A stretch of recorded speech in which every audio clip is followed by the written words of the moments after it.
Begin this evening in Berlin, where President Park Geun-hye is on her state visit. During her 4-day stay, she is expected to lay out her reunification policies with the North, with hopes of learning from the German unification experience. For the latest on the President Park's trip, we connect live to our correspondent Choi You-sun, who has been traveling with the president. Now, You-sun, what can you tell us? Hi, Ji-hae. President Park is currently meeting with German President Joachim Gauck. About an hour ago, she received a warm welcome in an official ceremony at the presidential palace. Later in the day, President Park will visit the Brandenburg Gate, a landmark in Berlin symbolic of German unification, and meet with German Chancellor Angela Merkel. The two leaders will focus their talks on boosting economic ties, and the Korean president will seek German cooperation on her reunification policies. And if you look at President Park's itinerary here in Germany, you can see that reunification is the main theme of this visit. On Thursday here, she will meet with former German officials who played leading roles in German unification and ask for their advice.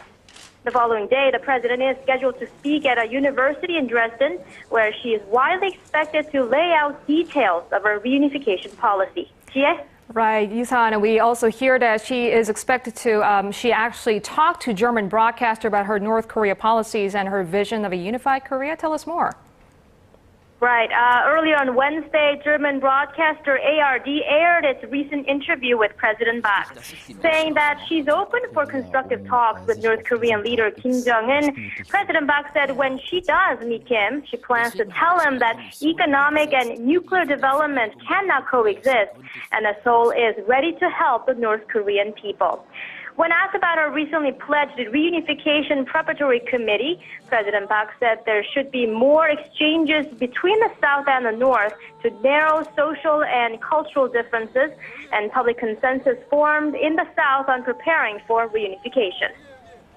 You-sun, before we let you go, tell us a bit about President Park's meeting with her U.S. and Japanese counterparts in The Hague before her arrival in Germany.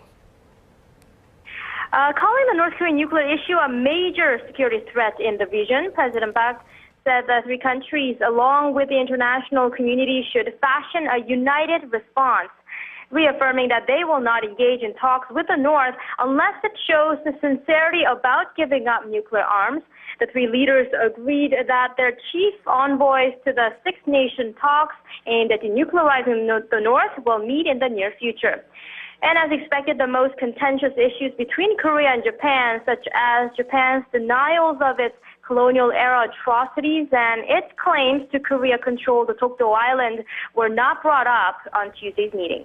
Ji-hae? All right, You-sun, thank you very much for that report. That was our presidential office correspondent Choi You-sun on President Park's overseas trip.